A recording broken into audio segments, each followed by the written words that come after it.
the breaking of the compass, a surrender to the absolute. I used to think I was the captain of this ship.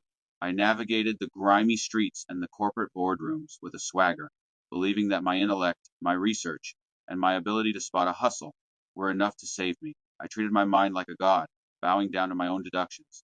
But I have come to a terrifying and liberating conclusion, a truth that I found only after hitting the bottom of the pit of despair. Trust God's wisdom, authority, and power, not your own. This is not a slogan, it is a survival strategy. My awakening began when I realized that my own wisdom was a trap. Plato described the cave where prisoners mistake shadows for reality. I was the smartest prisoner, the one who could predict the movement of the shadows better than anyone else. But I was still in the dark. I was winning a game that wasn't real. I realized that my truth is a scam sold to me by my ego. To find the real, I had to admit that I was blind.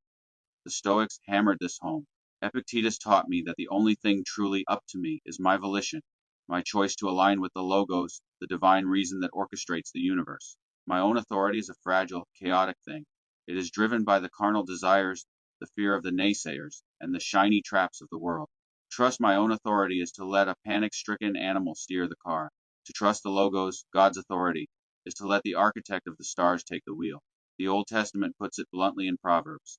Trust in the Lord with all thine heart, and lean not unto thine own understanding.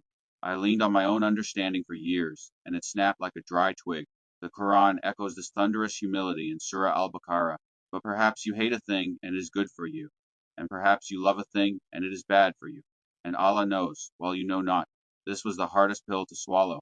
I wanted to know. I wanted to be the Gnostic master who cracked the code. But the Book of Enoch warned me. The watchers fell because they sought authority that was not theirs to hold. They tried to master the secrets of heaven without the character of heaven. They trusted their own power and birthed monsters. I saw that my own desire to figure it all out was just another form of rebellion, a way to avoid the obedience that Immanuel Kant argues is the essence of the moral law. Kant taught that we must act out of duty to a universal law, not out of inclination. My inclination is to be safe, to be rich, to be right. God's wisdom often demands the opposite. It demands I walk into the fire. It demands I forgive the vampire. It demands I speak truth when it costs me everything. My own wisdom would say, save yourself. God's wisdom says, die to yourself.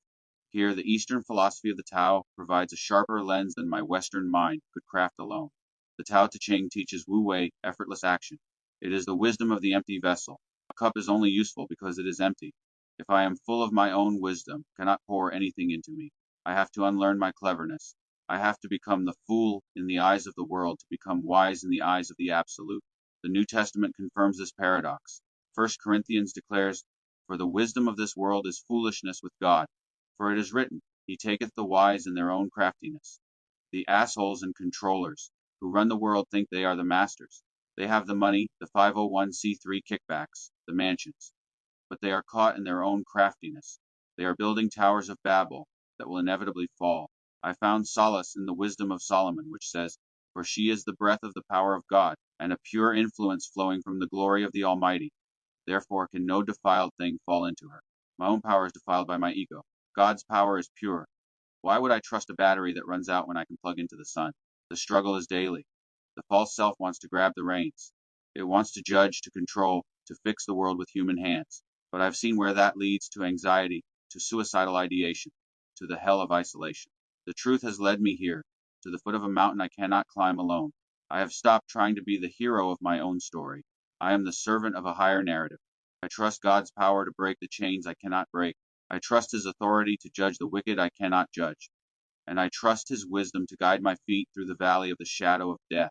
I am done leaning on a broken reed. I lean on the rock, Zerga, in synthesis with the philosophers.